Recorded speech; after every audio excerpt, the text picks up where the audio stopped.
Ya, jadi hal-hal yang nyinyir itu kita anggap sebagai katakanlah sebagai peringatan bagi kita. Tapi kita tidak boleh terpengaruh, ya. Saya pernah dengar ada kritik begini, untuk apa menteri datang ke tempat bencana? Hanya datang melihat. Ya, saudara-saudara, serba susah. Menteri tidak datang dibilang tidak peduli. Menteri datang, ya masa menteri ikut macul? Bukan itu.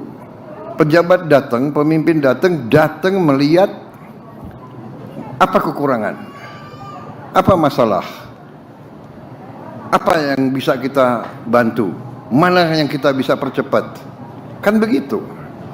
Saya datang ketemu gubernur, ya gubernur sampaikan kita butuh ini, kita itu, Pak ada usul ini, ada. Saya tahu langsung. Saya bisa cek.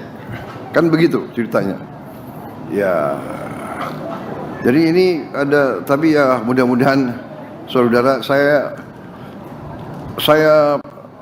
percaya dengan bukti. Jadi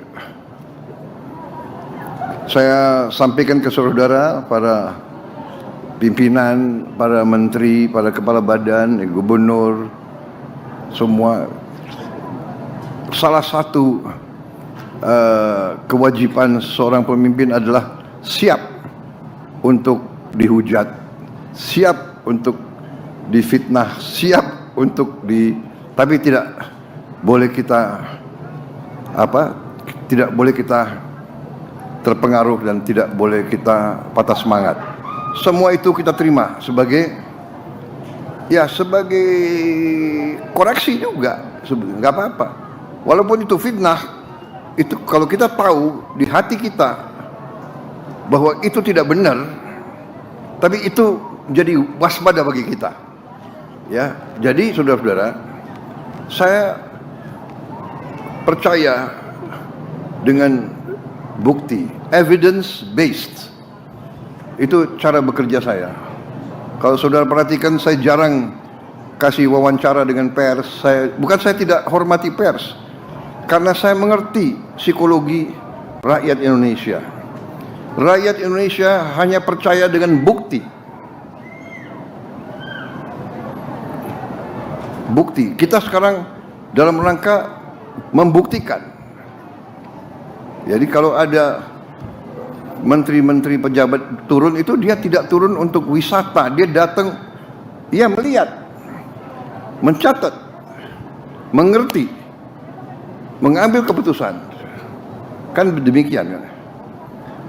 Jadi hari ini umpamanya Danantara membuktikan dalam 8 hari bisa membangun 600 hunian yang menurut saya ya cukup baik. Saya koreksi sedikit, saya tanya bagaimana ini, ya kan, seng panas, coba dipikirkan kalau bisa kita kasih apa solusi. Mungkin solusinya tidak usah mahal-mahal, solusinya mungkin dari bahan-bahan lokal, apa itu anyaman atau apa, ya kan, dari ijuk atau dari apa, dilapisi di bawahnya seng.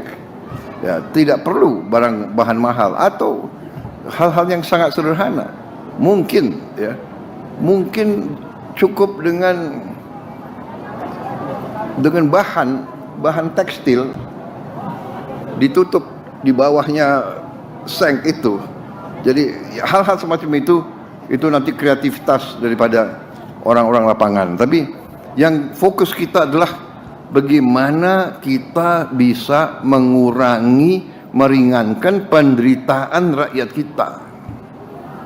Itu pikiran kita sebagai pejabat dan pemimpin. Ya, jadi hal-hal yang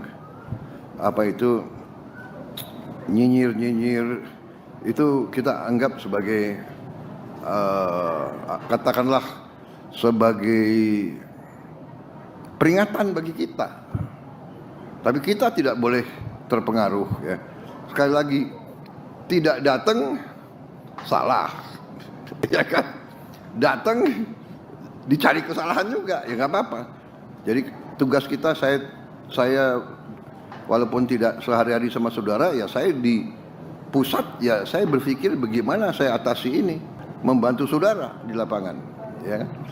Tetapi sementara nasib 280 juta rakyat Indonesia tetap harus kita urus secara nasional. Ya kalau satu bor 150 juta itu saya anggap relatif murah gitu. Relatif murah, tapi itu tergantung kedalamannya Bapak. Saya tahu, tapi termasuk ongkos pekerja nggak? Termasuk ongkos bekerja Bapak. Termasuk. Siap. Atau kalian pakai tentara nggak dibayar gitu? Bayar Bapak, siap. Tetap.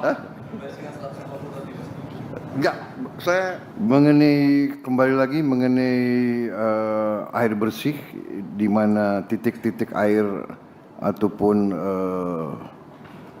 apa itu?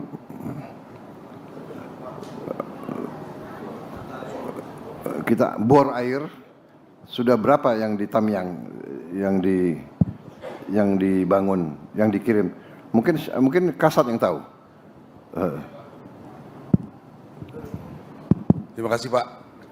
Kami dari Angkatan Darat saja sudah 129 titik Pak. Dari 129 titik bor air. Siap. Dari BNPB juga melalui Pusterat juga ngebor Pak. Ya. Kepolisian juga saya kira sudah ratusan Pak. Setahu kami di grup itu sudah ada banyak Pak. Yang di Tamyang ini, ini. Tamyang. Berarti itu masih terus hampir semua desa sudah bisa dapat air ya sekarang. Ini yang di tempat pengungsian Pak. Tempat pengungsian. Oh, pengungsian yang kita bor, terus sekolah-sekolah, masjid-masjid, kecamatan. Jadi berkoordinasi dengan wilayah itu tempat mana yang diperlukan Pak. Oke. Jadi kami bekerja simultan. Dari Kemhan juga kami mengirim 10 pemadam kebakaran, makanya jalan cepat selesai di sini Pak. Iya. Betul Pak. Udah. Ya. Terus Huntara juga kami ikut bekerja, jadi simultan semua bekerja, air bersih terus berjalan Pak. Demikian Pak. Kemudian itu bor air itu bisa untuk air minum? Bisa Pak. Mohon izin Bapak, mungkin izin menjelaskan ada beberapa skema untuk yang dibangun Polri itu kedalamannya 20-30 meter, airnya hanya untuk membersihkan Bapak, membersihkan. Kemudian yang dibangun Pusterat, kami yang membiayai itu Pusat Teritorial Angkatan Darat. Oh, oke. Angkatan Darat ya? Angkatan Darat itu kedalamannya 100-200 meter Bapak, itu yang untuk minum. Oke. Jadi semuanya sudah dilaksanakan, memang masih cukup, masih kurang Bapak, ini dilaksanakan terus. Ya. Tapi untuk sehari-hari saya rasa masih cukup, karena juga mobil-mobil tangki air juga terus setiap hari berjalan Bapak. Iya, tapi kalau tangki air gitu kan. Siap. Iya, kita keluar BBM lagi. Itu kalau yang 100 meter itu biayanya berapa per bor, Kasat? 100 sampai 150 juta Bapak. 150 juta? 100 sampai 150 juta, siap. Mungkin dengan lengkap itu, lengkap. Lengkap Bapak, dengan sampai nanti air keluar. instalasi airnya, kemudian juga ada tangki airnya dan bisa langsung diambil oleh masyarakat. mungkin nggak cukup Bang kalau di atas 100 Bang, karena itu kadang-kadang ngebor tergantung tanahnya Pak. Ya. Kalau tanahnya lunak mungkin 2 minggu baru dapat Pak, tapi keras mungkin memerlukan lebih waktunya dari itu. Dan juga dari Kemhan juga kita mengirim RO banyak Pak. Jadi untuk membantu yang dangkal-dangkal itu ada progres pembersihan. Apa itu RO? Untuk penjernih air Pak. Penjernih air. Siap. Oke. Penjernih air yang berupa di mobil. Ya. Berapa unit saya belum ini jelas di daerah sini Pak. Ya. Sudah dikirim juga. Jadi kita terus lanjutkan untuk buatan sumur bor Pak. Ya. Dilanjutkan dengan MCK Pak. MCK Maaf itu. ya, kalau satu bor 150 juta itu saya anggap relatif murah gitu. Relatif murah, tapi itu Tergantung kedalamannya Bapak. saya tahu, tapi termasuk ongkos pekerja nggak? Termasuk ongkos bekerja Bapak. Termasuk. Siap. Atau kalian pakai tentara nggak dibayar gitu? Bayar Bapak, siap. Tetap. Enggak, saya anggap itu relatif murah. Karena saya dulu ngebor agak besar, tapi memang tergantung tanah. Izin Bapak Presiden. Tribun X sekarang menghadirkan lokal menjadi Indonesia.